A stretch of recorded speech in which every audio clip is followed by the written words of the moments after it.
Can you hear me? Hi. All right.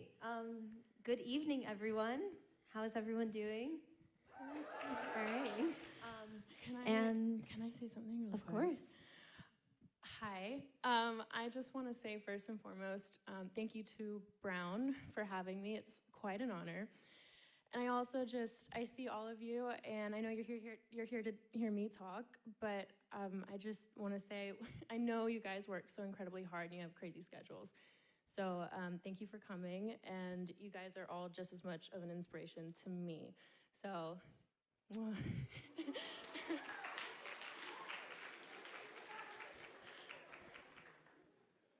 And I'd like to say thank you on behalf of Fashion at Brown and the Brown community. We are really grateful that you were able to take the time out of your busy schedule to come here. So that is really exciting for all of us. So I heard that you were in Miami last couple of days. How has that been? So great. I love Miami. If you haven't been, please go. Do yourself a favor. Yeah, it was a fun time. Yeah. Very nice. Very warm. Yeah, definitely. The weather is so much better here. Truly. I hear you also have a birthday coming up. So any fun plans for that? Well, I was thinking about Vegas. I don't know. Maybe it would be fun to. I love a lake. Fun fact: I like a lake better than a beach. The beach is sandy and uncomfy. But I'm also just thinking about maybe postponing birthday celebrations to New Year's. Say less. Everybody will be back. Absolutely. And everybody goes all out for New Year's, so I don't have to tell anybody to go all out. It's just like built in. A celebration. Correct. Yeah, absolutely. Yeah. So speaking of birthdays, I want to take it way back and ask where you're from and how. What was it like growing up? So I tell everyone I'm from Charleston, South Carolina, but that's not exactly correct. I'm from Goose Creek, South Carolina, which is a small suburb about 30 minutes outside. And it's growing now, but when I was growing up, it was very small. Very, very small town. Definitely felt, it did feel a little middle America, and there wasn't a lot of creativity there. I think growing up always felt like there was a formula to life. You know, you go to school, go to college, meet someone, I don't know, get a job, get married, have kids, and then the cycle repeats itself. And that was just truly never enough for me. I always felt like, why are we here on this floating rock if we're not meant to follow ambition or have ambition and follow those passions? So I always wanted something more, and I knew I wanted to be in a creative industry in some way, shape, or form, but you know, I didn't know, and then I fell in love with filmmaking and movies and telling stories, and I think it all kind of started with books and you know, my English and literature classes growing up, and just kind of dissecting characters and story. So yeah, that was kind of where that all started. Do you have any favorite books or like TV shows that you used to watch as a kid that did inspire you in some way? I can't remember any in particular, and I feel like I should. But no, I think what really did it for me was always just like the analysis. You know, when we had to write papers, which I hated writing the papers, but I really loved the research, getting into the papers. And I really fell in love with plays as well. And one in particular, The Wool Gatherer, if anyone's familiar. It's a lovely play. Yeah, love that. And then obviously like the classics. Another one of my favorites was Beyond the Horizon. Those are always my favorites. I really enjoyed that particular format, and I think that's kind of what got me interested in plays and in scripts. And so I watched several interviews of you speaking about Outer Banks and saw how close the director and cast was, and that the director even allowed you to have some input into your own characters. And can you elaborate on if you like took your love for analysis and character dissection into your role as Sarah Cameron. For sure, for sure. I think we all did as a cast, because I think for me at least, Sarah was like, okay, getting comfortable. I think for me, especially because we shot Outer Banks in Charleston, which is very close to my home, it was a bit of a love letter to where I grew up. So when I left home, I absolutely ran for the hills, quite literally. And I was like, I never want to go back. Like, I hate it here. Like, this is just not what I want. Like, it just felt like, I felt very lost as a person. And I was very much searching for any sort of fulfillment or creative fulfillment or fulfilled life. And I think, you know, when I found out we were shooting in Charleston, I was like, oh, shoot. I don't want to go back.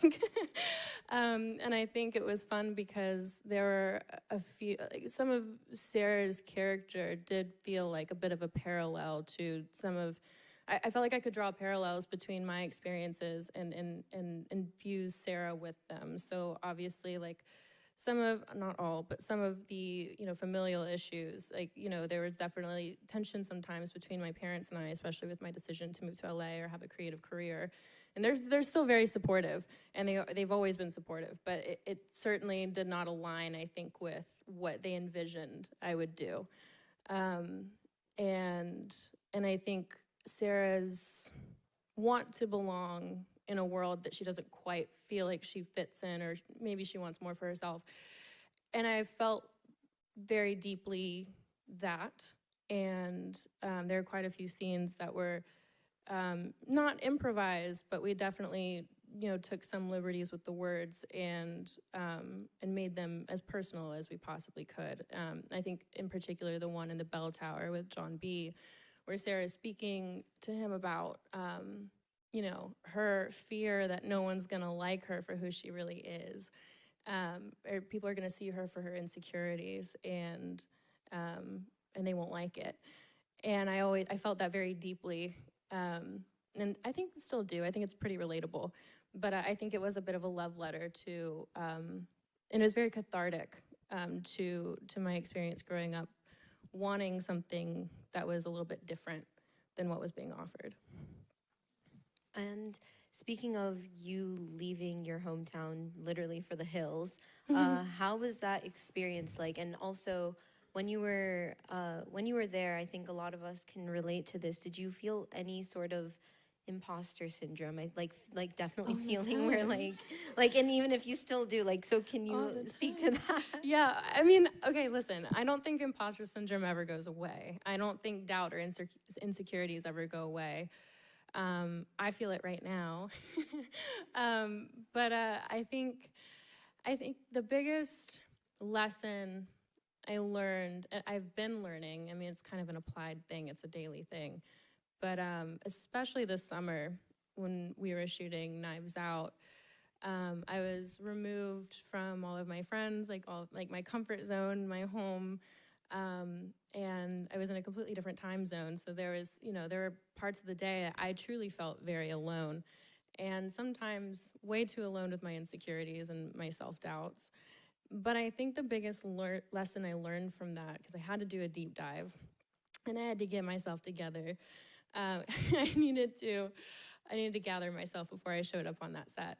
But I think the biggest lesson I learned is that imposter syndrome is never going to go away. But there's never a situation that you're in that you've been chosen to be in that you're not meant to be in. And you're meant to be there because, first of all, you deserve it or you've earned it. Second of all, or third of all, it could be because you are meant to be there to learn some sort of lesson. And it's obviously up to you to do a deep dive and figure out what that is.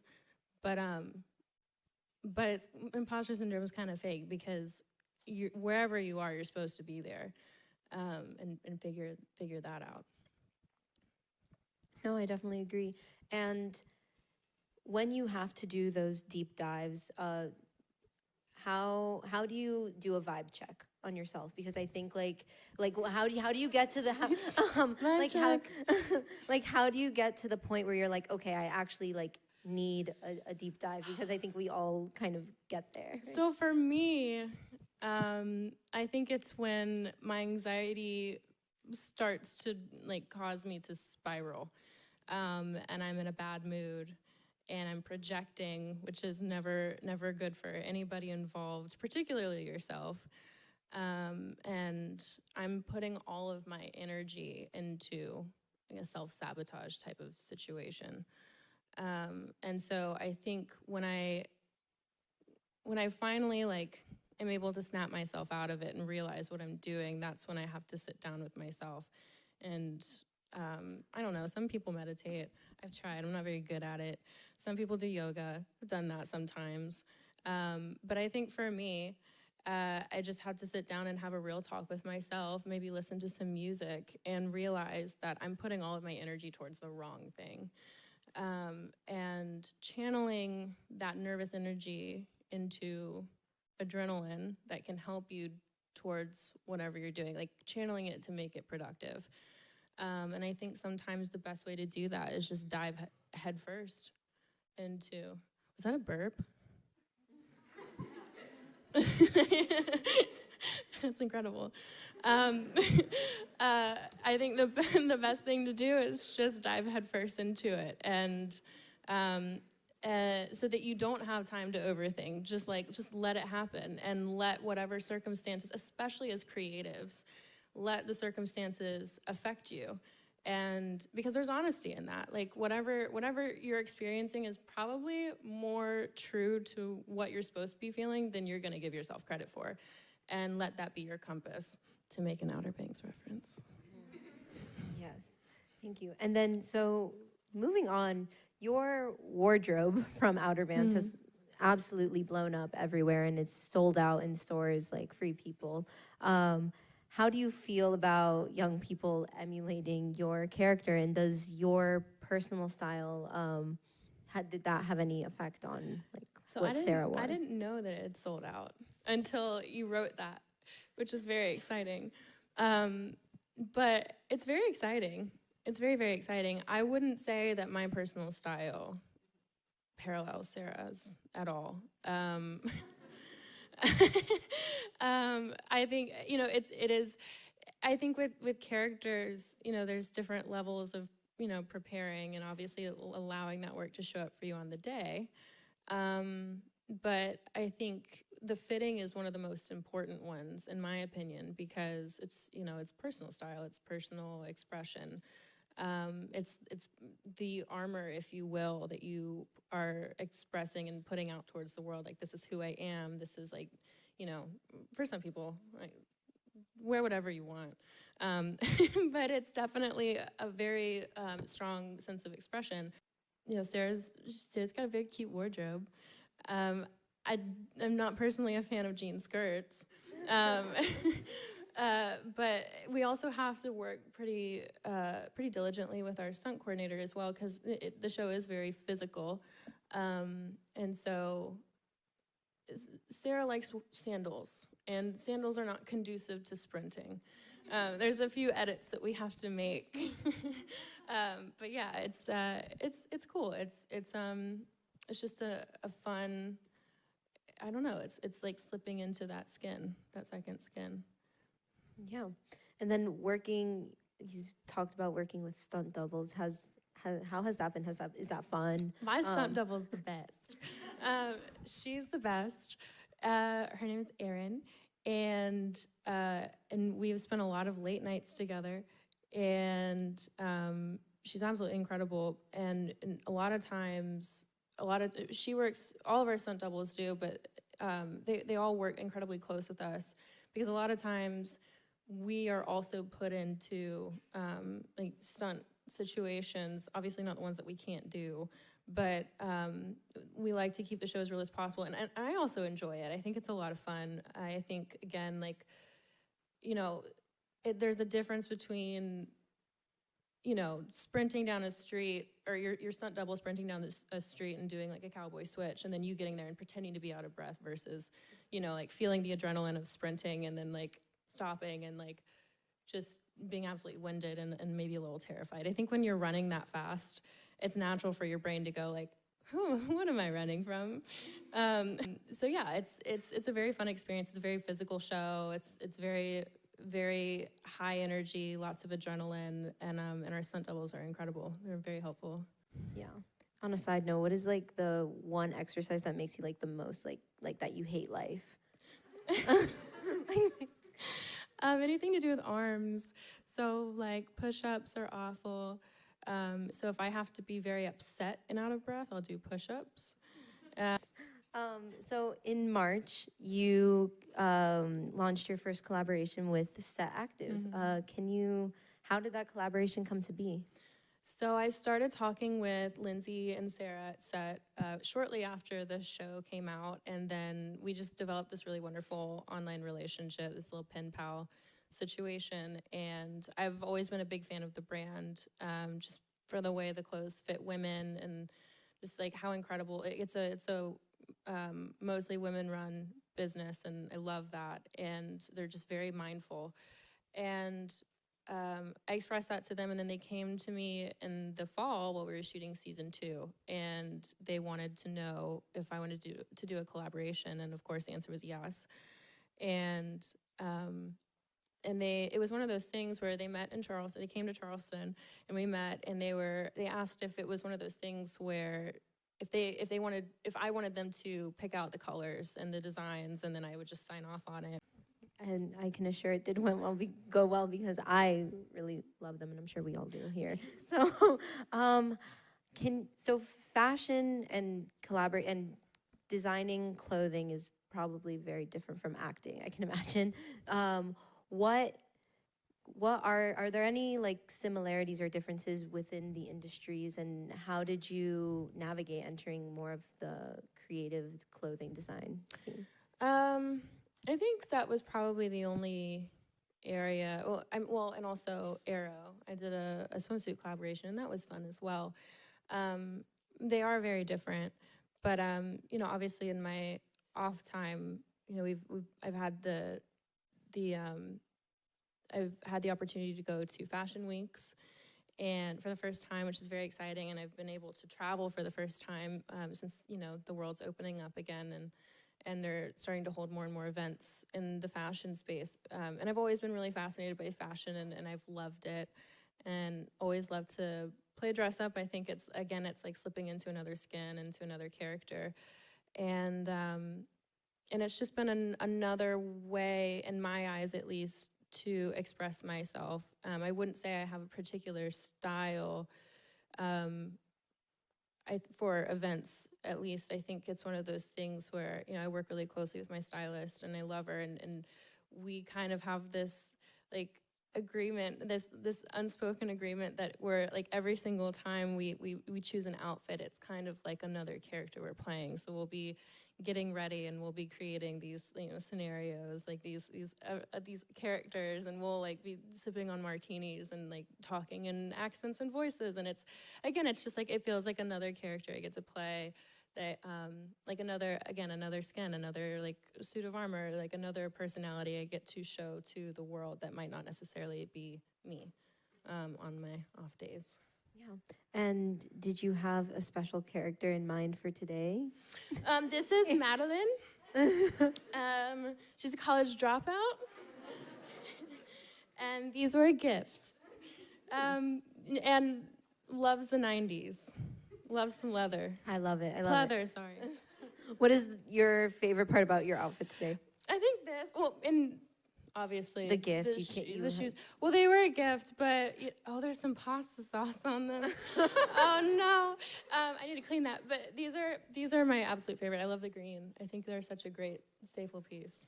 So do you have any advice for any students who like may want to enter into the fashion industry based off of your experience?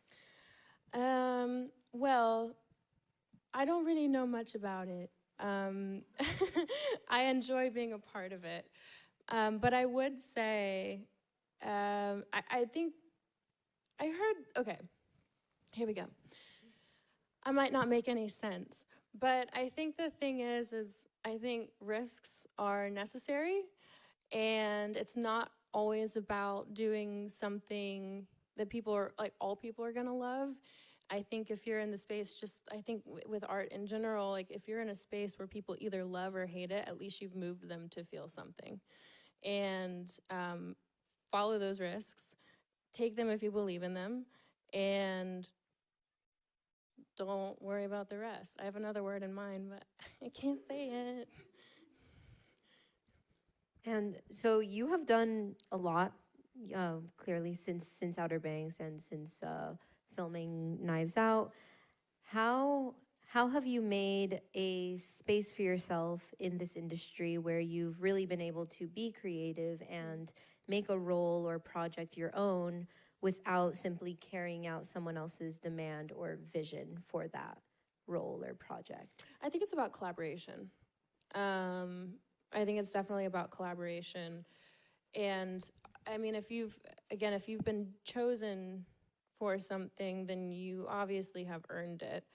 And so your input is most likely very, very welcome. And your embodiment of what you're doing is probably very much welcome. And so I think it's really about finding that collaborative art spirit and allowing your circumstances and your environment and your whatever you're given. For me, it's like a script or a set or set deck or wardrobe. Allowing what you're given to influence you and affect you in a way that helps bring your art, whatever you're creating, to life. Allowing yourself to be open to other people's opinions because they're seeing something you're not. But also not allowing other people to steamroll you. So it can be a bit of a dance for sure, but I think the collaborative spirit is the most important. And have you ever had to work with difficult people? And if so, how did you maintain that collaborative spirit?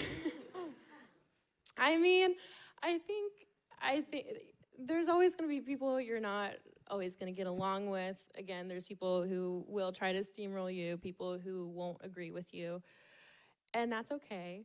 It can be frustrating, especially when, all you're trying to do is a good job or all you're trying to do is enjoy your work environment. But I think the big thing is pick and choose your battles. One, don't let somebody steamroll you, especially if you think something is incredibly important. I think it's always worth putting up a fight for something you believe in. And I think put your head down and let your good work speak for itself rather than somebody else's opinion of your work, or you. Because at the end of the day, it doesn't really matter, as long as you're putting your best foot forward. And I know that's vague, but I think the biggest thing is the only thing you can control is yourself and how you walk through the world. So if ever a situation like that arises, which it probably will, don't worry about them. Yeah, thank you. Mm-hmm. And I'd like to talk about your relationship with social media. So you have obviously these amazing pictures from shoots and from like all of the incredible experiences you're having, but you also have the tomfoolery posts all from Outer Banks, which I think says a lot. So yeah, what is your relationship with social media, especially amidst all of the attention that has come to you? It's a love-hate, for sure. My Instagram used to be very much, I don't know, I didn't really post a lot, and I didn't really care. And then I wanted to go private before the show came out, and then Netflix said, no, we need you to be public. And so, once it, everything's kind of started to go off, I got really nervous because all of a sudden it wasn't just my friends who know my sense of humor on my Instagram, it was people that I did not know, people who love the show, people who think that I am a character rather than my own self. And I really struggled to find the balance between the two. And I still do. It's still a little, it's still funky. But I think my answer to that was not intentionally, but was posting tomfoolery, because I wanted people to see our personalities for what they were in real life. I wanted people to see that, what a great friendship we all had. And I also, it was kind of like a bridge between us personally and our characters. So that was my unintentional answer to that. And also because one very, very late night of debauchery, I lost my phone. And I could not find it. It ended up in Hanahan, South Carolina, and I was getting purchases on my credit card for another phone case, like it had been stolen. And I could not get it back. And so I obviously, I didn't back up my iCloud, and I didn't have time to, back up everything from the summer. And so I had no content except for my old Snapchat. So I got a new phone, and I re-downloaded Snapchat and got in, and so all the content from tomfoolery is from my old Snapchat, and it was a limited amount of content. So it wasn't even like me trying to post all these like really great videos of us. It was because I had run out, and people were like, we want more, and I simply did not have any. So that was kind of the unintentional, accidental answer to bridging that gap. And I have one more post of it. That's it. Only one more. Uh-oh. So from what I gathered, being on social media definitely, and having just the random people follow you is kind of a lot. How do you navigate dealing with your fans, and like what is your relationship with them in particular? I love them. I'm very grateful for them, but it can get a little overwhelming at times. And I think while it's mostly largely positive, there is a small percentage of it. There's a small percentage of people who do not differentiate me from Sarah, and so I think they do feel an entitlement to Sarah, and if I'm not honoring that in their eyes, it's, they can say nasty things, or like, maybe not nice things will come up, and as much as I try not to read them, sometimes I do, and it can be hurtful, because it feels like sometimes it feels like your only value is through a fictional character. And we're individuals. So, it can be overwhelming, and I do feel like an intense responsibility to keep up this image of being Sarah. But at the same time, it's one of those things, if you're not, I think if you're not making choices for yourself, then you're not living for yourself. And I think that's been a big light bulb for me. And as much as I do with tomfoolery and posting BTS, that's obviously incredibly important to me because the show is a massive part of my life. But there is a balance, and there's two sides of it, and obviously still learning. But yeah, I think it's just about striking that balance and learning how to be both. Yeah.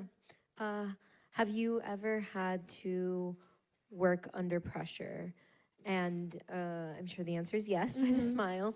And how do you navigate that? What and also when you're under pressure for maybe longer periods of time, how do you keep yourself sane and grounded? So yes, the answer is yes. I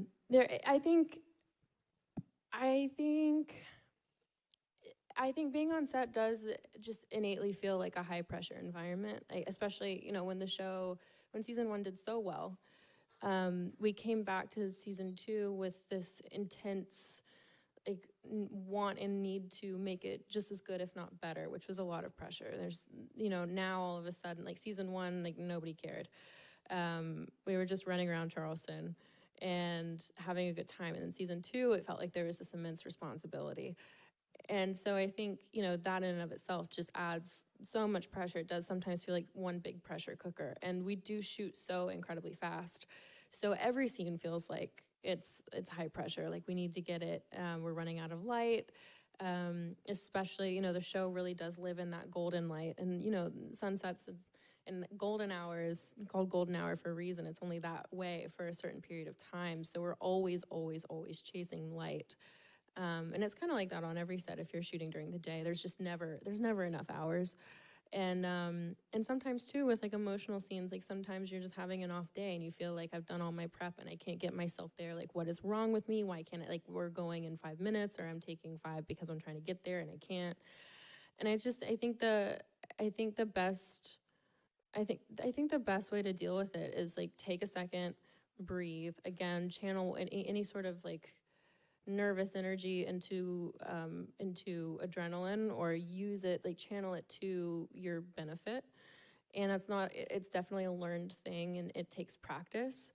But I think the worst thing you can do is give into sabotage mode, which is what I do, where I start screaming and crying and sliding down a wall, and it's just absolutely horrible. But again, I think it goes into channeling whatever energy you have into something beneficial. And and it's different for everyone. It's a learned thing.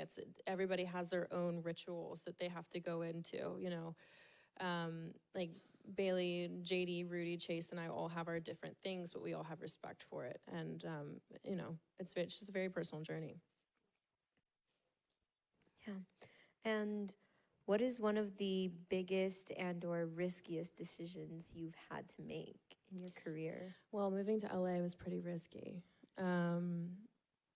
I went out cold. I did not know anybody. I knew one person. And I didn't have anything else that 10,000 other girls in LA didn't already have. Everybody's done something. So it was pretty risky, but I didn't know that. I was just like, I have a few credits, I can do it. And I think that, again, that goes towards just diving headfirst into something and going into something as a blank slate, and allowing yourself to be creatively open-minded and malleable, and being willing to learn and open-minded. I think that's a really important thing to do. But yeah, I think that was probably the riskiest thing I've done. I'm trying to think of anything else.